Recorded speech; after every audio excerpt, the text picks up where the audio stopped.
نحمده ونستعينه ونستغفره ونعوذ بالله من شرور أنفسنا ومن سيئات أعمالنا من يهده الله فلا مضل له ومن يضلل فلا هادي له وأشهد أن لا. Again, the other day on Sunday night, back to basics class, wanted to add on to what we mentioned that day because of the importance of the issue. And a lot more religion is understood because it's a pinnacle, essential part of our Islam. People worship Allah, they don't know what they're doing. They don't want to be from those people. We want to worship Allah Azza wa Jal in the proper way. And the poet from the Arabs in the ancient times, with this lady, Bilayla, وَلَيْلَ لَا تُكَرِّرُهُمْ بِذَاكَ. All of them are saying, later belongs to me, later belongs to me. But if you were to ask later, later will say, I don't have anything to do with any of them. And the gall to say Islam belongs to them despite what they believe. And this is not a knock on them. Take it how you want to take it. It's the reality. It's just the reality. I guess I am making takfir because this is the takfir that is wajib. It's like a Muslim believes that Jews and Christians are our brothers based on certain ayat of the Quran. But not because it's what I believe and what I'm saying our time. It's simple. It's elementary. It's not elementary. It's not complicated. But when the ara, the people's opinions, and the anfus, the people's have, ulterior motives, my sheikh, my madhab, and there's nothing wrong with respecting the sheikh and learning from a sheikh and benefiting from a sheikh. There's nothing wrong with being on one of the four madhahib of al-Islam. No problem. Not against that. But from the fiqh of the companions is عدم التعصب لأي أحد. A person being extreme and fanatical concerning any individual other than the Nabi of Islam, sallallahu alaihi wasallam. We're not muta'assibun, people with ta'assub. My sheikh said, my madhab said, my imam said, my teacher said, my masjid said. That's not our religion. That's not our religion. So before we move on, just give you an example, because with the example, these things become clear. We said the other day that the companions are not ma'asumun. They are not infallible. They make mistakes individually. But as a collective body, they don't make mistakes. They are ma'asumun, their position collectively. And that's why the Prophet mentioned, sallallahu alayhi wasallam, lan bil abadiyya, lan tajtami'a ummati ala dalala. My ummah will never agree to something that's wrong. The ummah here, first and foremost, in the tabaqat al-ula, is talking about the companions. The companions would never, ever, ever agree to something that's wrong. So when they collectively chose Abu Bakr, radiyallahu anhu, to be the Khalifa after the death of Rasulullah, no one went against that. No one. Then that choice of those companions is an ikhtiyar that is ma'asum, ilahi, it's from Allah, because they would never come together. But the point I want to give, that the companions did not have a ta'assub to anybody, And there's so many examples where they didn't agree with Abu Bakr until he presented the proofs, where they didn't agree with Umar until he presented the proof. Ali ibn Abi Talib, during the time that he had the problem with some of the companions, because they're not infallible individuals. He had issues. They were having a civil war. And the few of them that were vying and against, different sides in the issue, they were all mujtahidun. All of them. Ali, in trying to convince the people of Al-Kufa, he sent the grandson of Rasulullah sallallahu alaihi wasallam, Al-Hussein, and he sent Ammar ibn Yasir, one of the first Muslims in Islam. His mother, Sumayya, was the first shaheeda in al-Islam. And we ask Allah Ta'ala to have rahmah about the shuhada of Gaza right now. And the people of Gaza right now. Inshallah, those who are the shuhada from them, may Allah rahmah upon them and make intiqam from the people who are doing to them what they're doing. And may He not make us of those people muqassirin fi haqqihim, towards them. They got on the minbar in front of all of the people. It was a big fitna, big fitna. Who you going to follow? Who you going to follow? It was a big fitna. Ali sent his son, and he sent Ammar ibn Yasir. One got on a step, the other one got on another step. And the people are looking at them. Who's in opposition to Ali ibn Abi Talib? Aisha, the wife of Rasulullah sallallahu alaihi wasallam, and others. So Ali is addressing those people of Kufa. He said, listen, Aisha is the mother of the believers because Allah mentioned that in the Quran. She's the most beloved person to the Nabi sallallahu alaihi wasallam. There's no doubt in that. If any of you don't believe that, you're not Muslim. Something's wrong with you. Like the Khawarij who felt they can take Aisha from the Asara. They can make her. Abdullah ibn Abbas said to them, and that if you believe that's permissible, you're outside of Islam. That was the most beloved person to the Nabi sallallahu alaihi wasallam. So he said, these people said, Allah Azza wa Jal has tried you people with Aisha.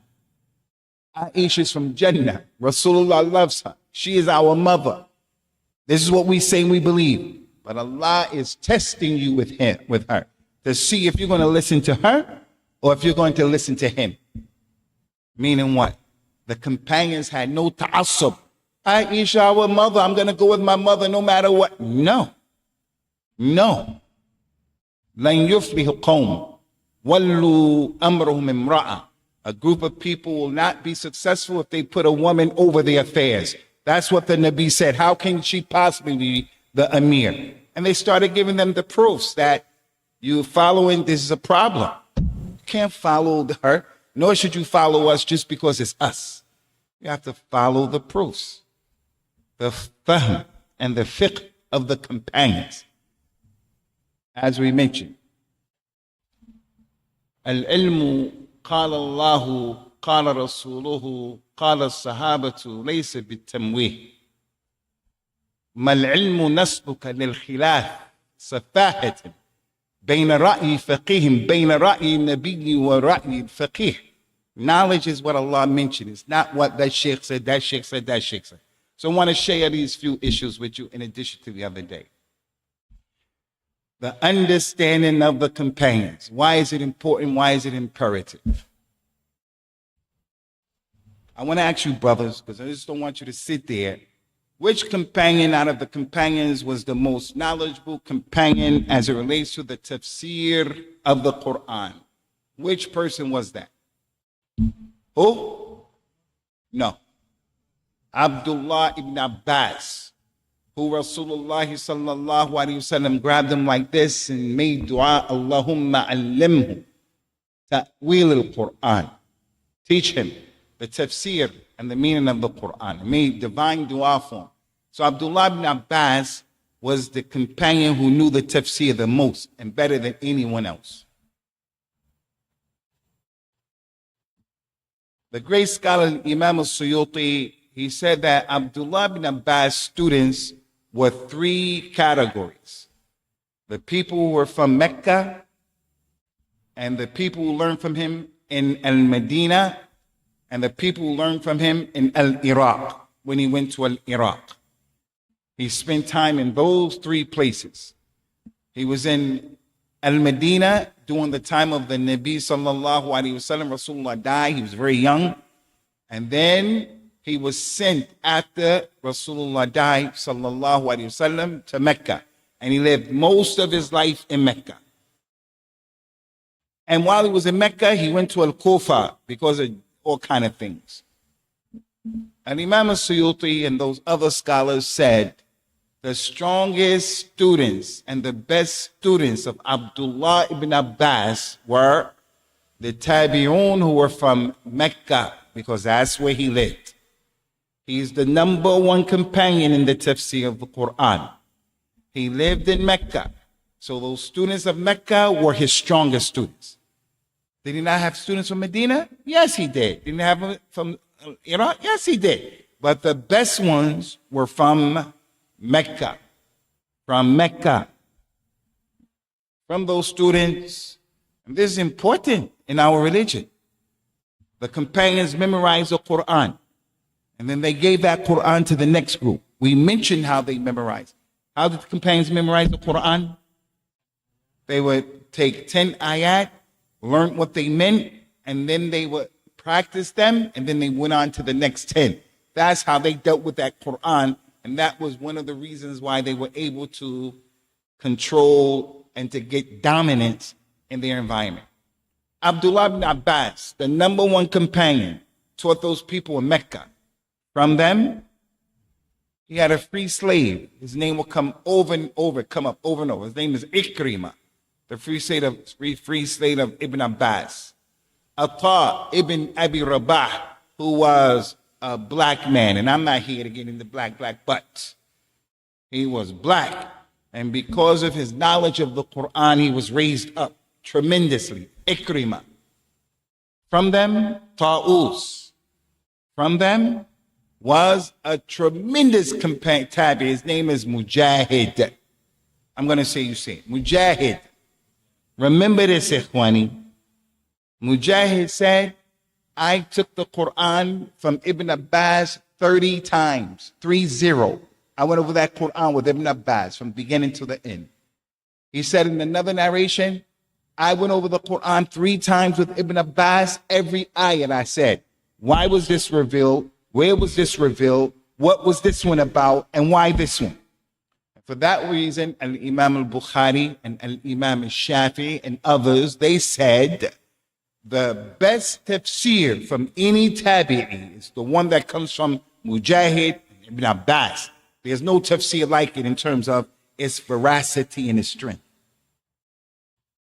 Al-Imam al-Nawawi said if the tafsir of Mujahid comes to you, then take it. So in Sahih al-Bukhari, he has a chapter called Tafsir.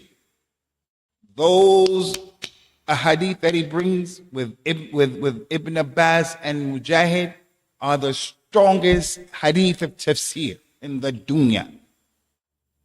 So the point here is, there were many scholars who knew the Quran from the companions. There were quite a few number of them. But the best students who took the Quran were the ones who took the Quran from the best companion in terms of the knowledge. In terms of the knowledge of the Quran. The knowledge of the Quran. So the point here is, why were the greatest scholars of tafsir after the companions? Why were they the people of Mecca? Because the greatest companion, the single greatest companion, he was in Mecca. And those people took that knowledge from him.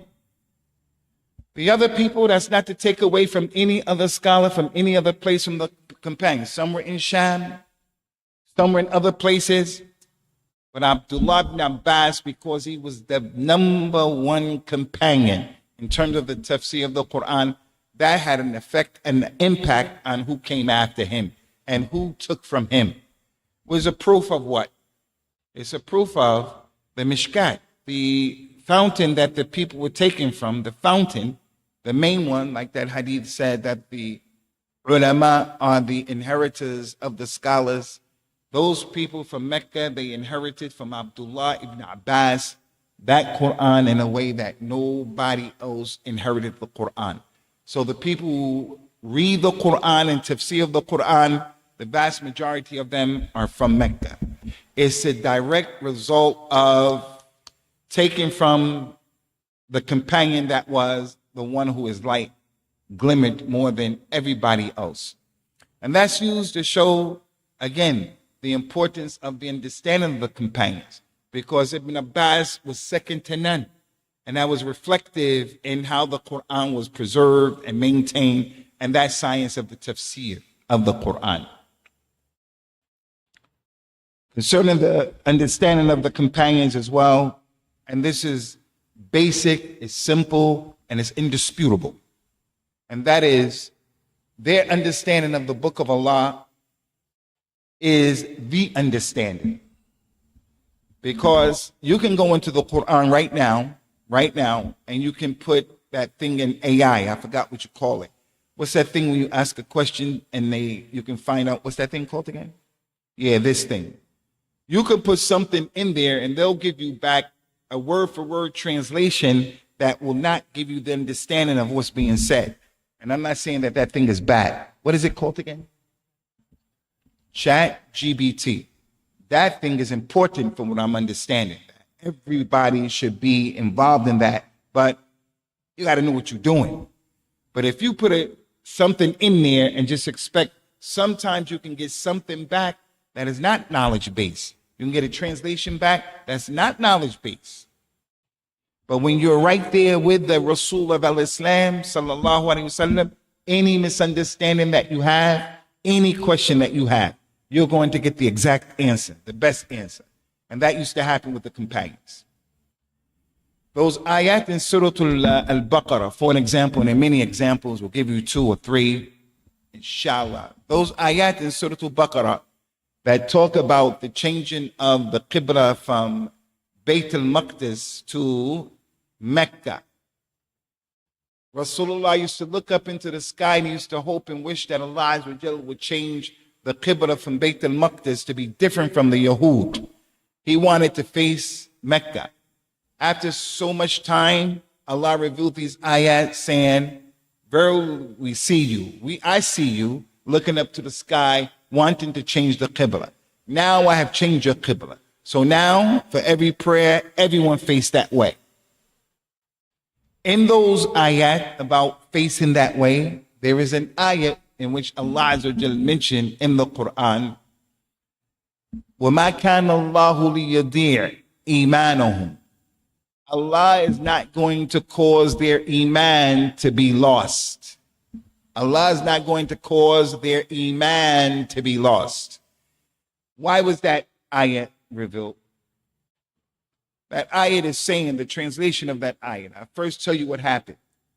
When the Qibla was changed, some of the companions went and said, Ya Rasulullah, what about the Muslims who accepted al-Islam from the time you said that you were Rasul and the Nabi until now, and they prayed towards Bayt al-Maqdis? What's going to happen with them? What's going to happen with their prayer? Because they never would have prayed facing the Kaaba. What's their situation?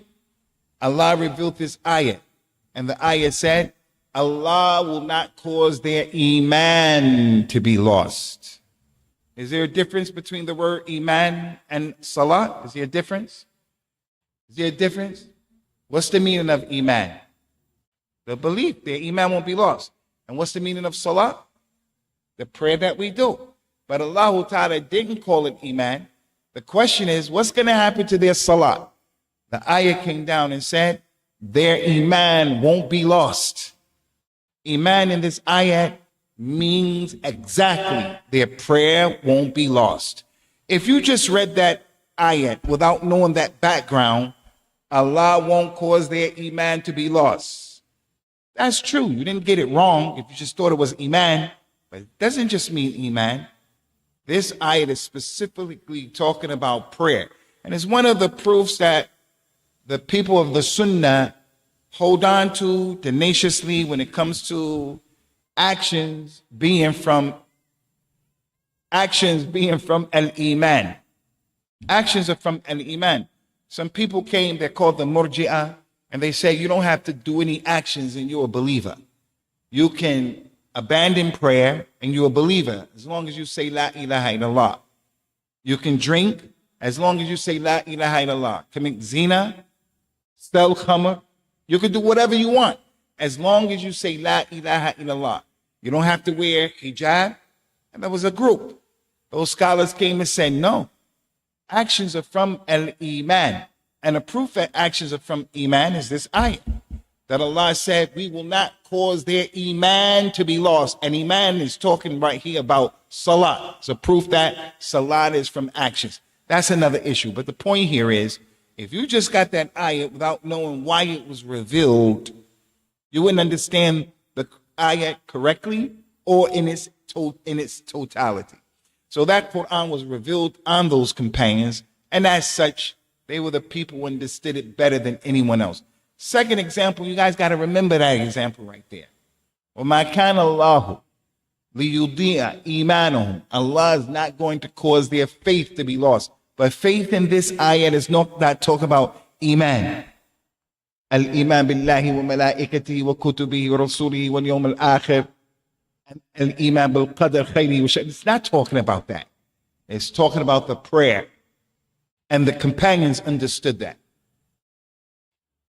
The second example, and it's a famous and really important example to remember, to comprehend. It's not something complicated. Is the ayat of the Quran and the incident where Allah revealed the ayat, الَّذِينَ آمَنُوا وَلَمْ يُلْبِسُوا إِيمَانَهُمْ بِالظُّلْمِ. Allah praised those people who believe and they don't mix their faith up, their iman, with oppression. Allah was praising the believers who believe and they don't mix up their faith and their existence with wrongdoing. The companions knowing everybody does wrong. All of Adam's children do wrong. Them knowing that, they came and said, Ya Rasulullah, who is this ayah talking about? Everybody mixes up his iman with oppression. Everybody makes mistakes. So who is this ayah talking about? He said the mistakes of this ayah, the dhulm, the mistakes, oppression of this ayah, is not what you understood. It's not what you understood when you just look at the apparent of the ayah. It doesn't mean that. The meaning of this ayah is what Luqman said to his son. Didn't you hear? Didn't you read what Luqman said to his son? And then the Prophet read the ayah of what Luqman said to his son. He said to his son, Ya bunayya la tushrik billahi. Inna shirk la dhulmun azim. Oh my son, do not make shirk with Allah, because a shirk is a great oppression. A shirk, which is polytheism, to make partners with Allah. He says shirk is a great oppression. So the ayat they were referring to and they were asking about said, Allah is praising those people who believe and they don't mix their iman up with dhulm, oppression. They thought oppression was stealing, robbing, usurping people's rights, making ghiba, namima, taking people's money, doing something like that. He said that's not the meaning of the ayah. Those people who believe and they don't mix their iman with shirk is the ayah. How does a Muslim mix his iman with shirk? He says, I swear on my father's grave. I swear on my mother's grave. I swear by other than Allah. I slaughter for other than Allah. I believe in the horoscopes. I believe in Christmas. I believe in Santa Claus. I believe in, what's that thing in February? Valentine's. I'm afraid of the number 13. I believe in 7 and 11. These are special numbers. I believe in dream catching, you know, that dream catcher thing. All of that stuff, if people are doing that, that stuff is shirk. He doesn't go outside of Islam, but he's mixing his iman up with shirk. He has a wishbone. You grab one side, I grab one side, we break it and we make a wish. Those flowers that fly around. What's that flower called? Huh? Now, not a daisy. I never saw a flying daisy. The white one. Dandelion is what it's called. They take it and say, blow a wish. All of that stuff is against Islam. Does a person go outside of Islam? Nah, he doesn't go outside of Islam. But he's mixing his iman with shirk. If he were to buy a box of chocolates and give it to his wife and says, Happy Valentine's. He doesn't believe that some naked white angel is going to come and shoot you. He doesn't believe in any of that. He's just saying it's an opportunity to show my romantic side to my wife and be appreciated. You can't do that. To participate in the celebrations of the mushrikeen, these celebrations, even if you really know it's not true, it's false, but you're participating in it. That is what the ayat is talking about.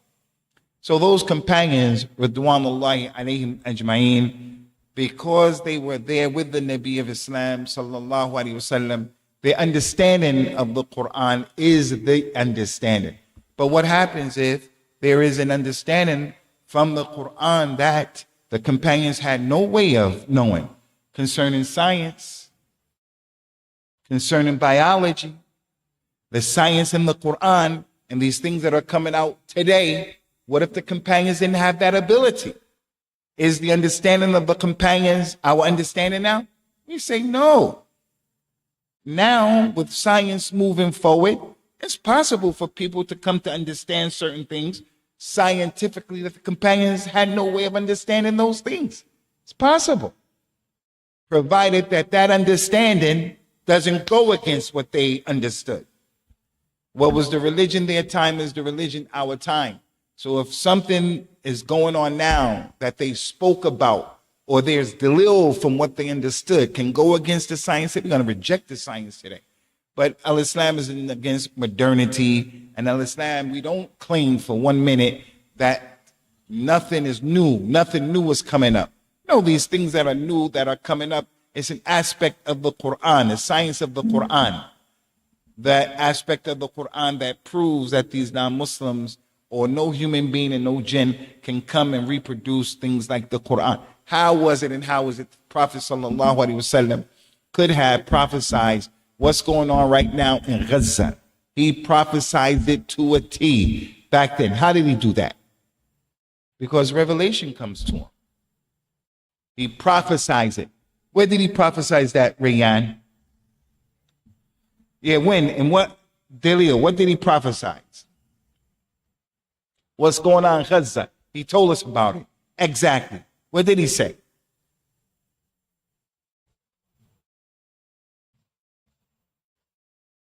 That's one of them. What do you have to say, Beck? Oh, I was going to quote the same thing. Okay.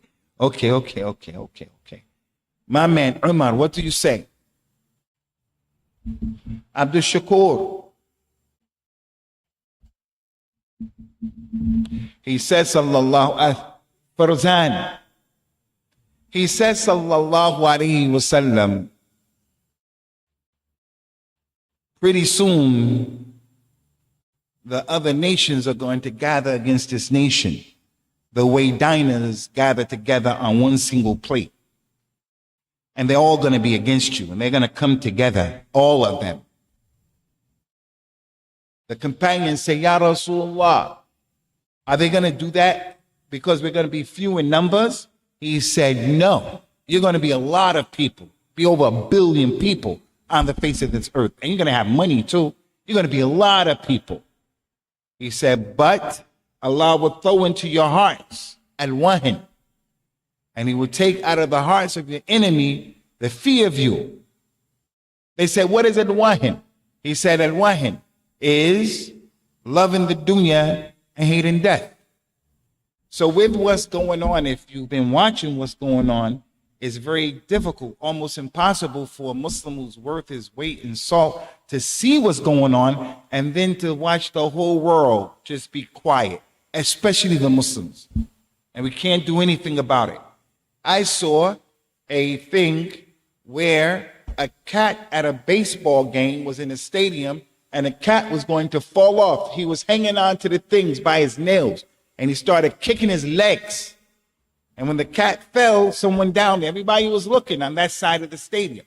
When the cat fell down, the person caught the cat in the bag. And that whole side of the stadium, everybody started clapping. They were happy over a cat being saved. But children getting bombed, human beings getting bombed, I don't care what color they are, I don't care what religion they are. How does the whole world be quiet, remain quiet about that? Not just for Muslims, but the cat and the life of the cat and the people, the insaniya and all that stuff. But so he told us about this. What's the point? So we don't get off the mark. The point is, things can come up in the Quran that the companions did not have the ability to know these aspects of science. They didn't have it to know what's going on under the ocean and in the stratosphere. They didn't know. So because they didn't know, Islam is not against those benefits and those interpretations, as long as they don't go against anything that the companions said. May Allah Azza wa Jal be pleased with them. Last two things we want to mention, Ikhwani, the last two, inshallah, that we want to mention is the famous incident that I think everybody knows here. The way of the companions, brother. If they didn't do it, don't do it. They had the ability to do it and they didn't do it, don't you do it. It's as simple as that. If they had the ability to do it and they didn't do it, then don't do it.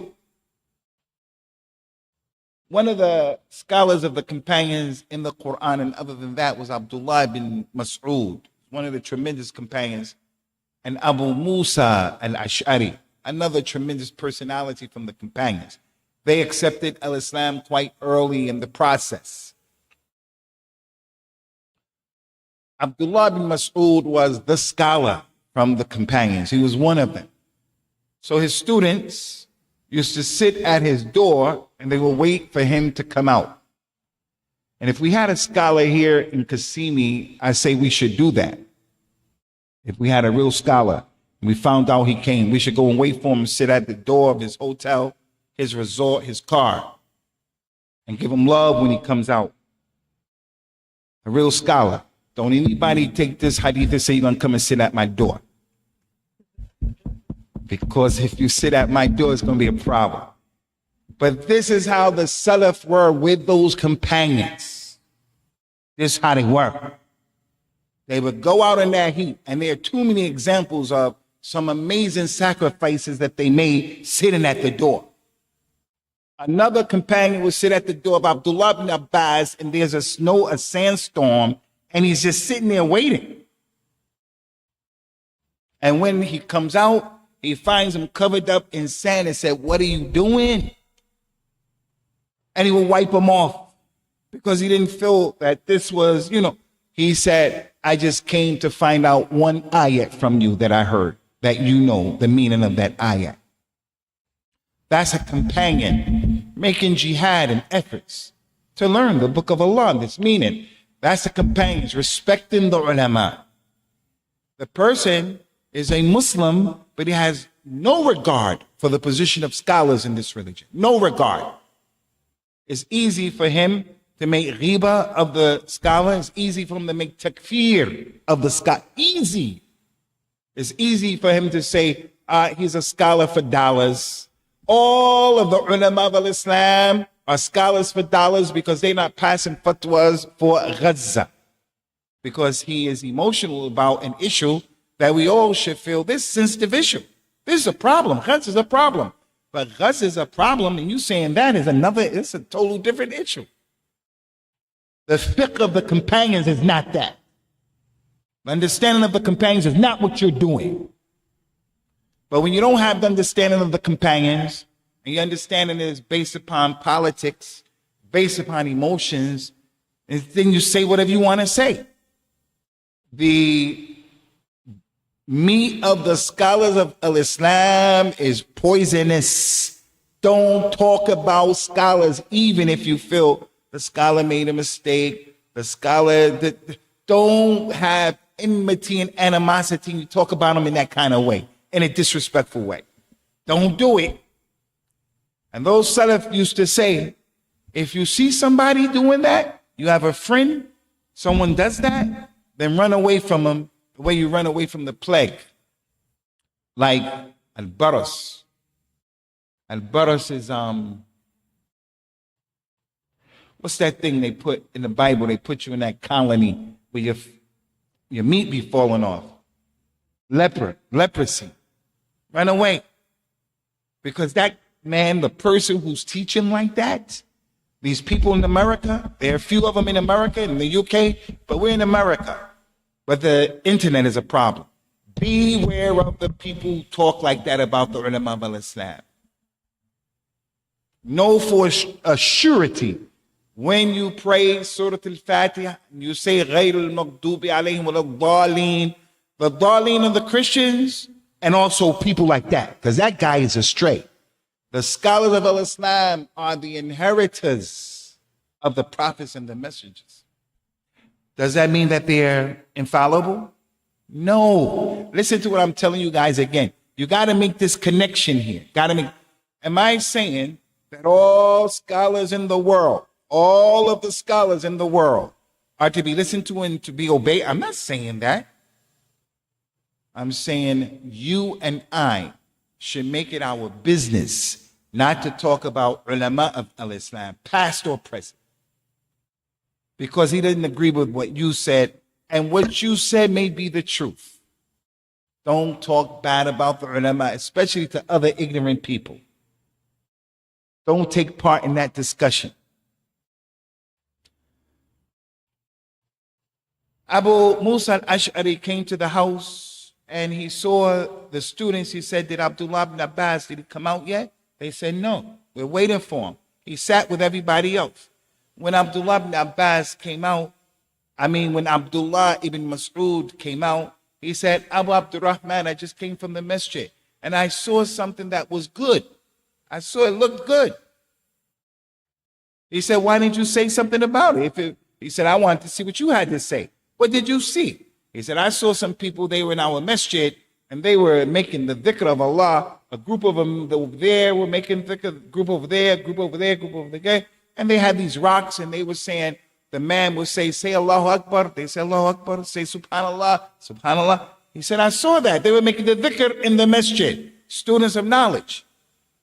He said, he said, you should have told those people to take those rocks and to count their sins. And then he went straight to the masjid. He told those people, Ya Ummat Muhammad, O Muhammad's Ummah, Ma asra'akum halaka. How quickly you're going to be destroyed. He said, may Allah be pleased with him. He said, look around you in Medina. The companions of Rasulullah are many, many, many. You want to know how to make dhikr? You want to know how to use your time in the masjid? You want to get rewarded? Don't come up with this stuff. The companions are many. He said Rasulullah's clothes, his clothes are still wet. Meaning he died, they washed his clothes. He died recently. They said that his awani, his plates and things, those things are still not broken yet. He just died and you guys are coming up with this stuff. They said that those people who were in that masjid doing what they were doing, those people were the first people after Rasulullah died. Sometime after that, they fought against the companions with their swords. And they made takfir of the companions. The first group of Khawarij. Because their understanding was, we can come and we can do something that the companions were not doing. When it came to something that the companions knew how to do that thing. Fadli ya Shaykh, adhin lana. Fatah Allah alayk.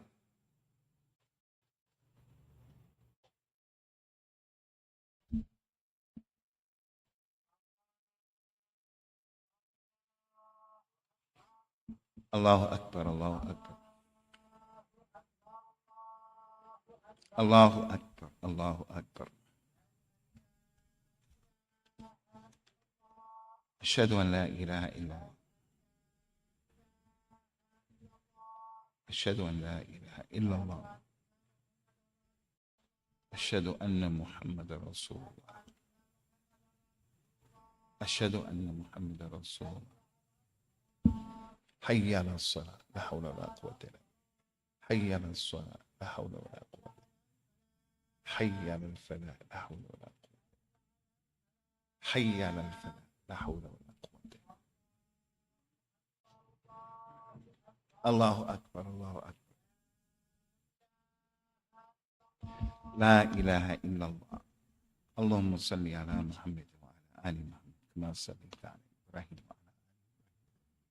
اللهم بارك على محمد وعلى آل محمد كما باركت على إبراهيم اللهم رب هذه الدعوة التامة والصلاة القائمة آت محمد وبعث المقام محمودا. We're going to stop now, inshallah, but I want to make a point about the Adhan. 2 points. Number 1 is most of us are not Arabs, myself included. So we're going to pronounce words the wrong way. It's just how it is. When it comes to the adhan, usually it's the revert brothers who are in the masjid and people who are non-Arabs. I want to remind you, brothers, you know, in a lot of masjids, when they make the adhan, we tend to say, Allahu Akbar, Allahu Akbar. And Allah is not Wakbar, Wakbar. I don't know if that means, that could mean Allah is whacked. I will be that. Nobody's saying that. You know, yes, whacked out. Allahu Akbar, Allahu Akbar. Nope. We have to make an attempt and make a conscious effort to say, Allahu Akbar, Allahu Akbar. And all of us should go over this adhan on your own. All of us on your own. Because we're the ones in the masjid for Dhuhr and Asr especially. And there's a lot of rewards from the adhan. A lot of rewards. And you can pronounce certain words in a certain way where you change the meaning and it becomes something bad. Hayya al-falat, hayya al-falat. Come to the desert, come to the desert. We ain't going to no desert with you, man.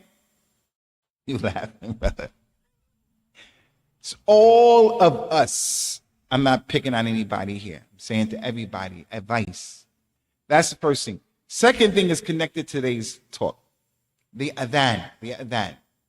You know when we are making the tashahhud, tahiyyatu lillahi was salawatu wa tayyibat, and go through that thing, some people say, Allahumma salli ala Muhammadin wa ala ali Muhammad, or Allahumma sallim ala Sayyidina Muhammadin wa ala, like, Sayyid.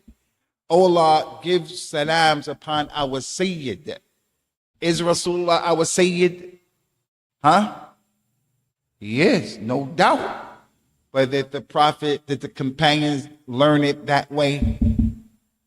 For things like that, we should follow what they did and not add on, although what you're saying is true. And that's why I feel, for me, somebody came to me and said to me, you know, every week after the Khutbatul Jummah, you say, what? Yeah. What I'm going to say to him, what are you talking about? I'm the imam. I'm not going to say that. What he said? What did he say exactly? To say, Aqim as-salat, yarhamakumullah. He said that. What I'm going to say? Get mad at him and say, I accepted Islam way before you? I'm older than you? I'm the imam here? No, I have to say, you know what? I have to hold back and I have to check that out. So you advise and you also receive advice. So in these aspects of our ibadah in al-Islam, someone may say, oh, that's a small thing. Those companions didn't look at that being small. When the Prophet used to teach them things, if they changed one word, he would poke them and say, I didn't say that. Don't say, I believe in your Rasul that you sent. He says, say, I believe in your Nabi that you sent. To be right and exact. All right, Ikhwani, for maybe a few questions. If you guys have any questions, we have 15 minutes. We take questions 5, 6, 7 minutes. Tafadhal ya Sheikh.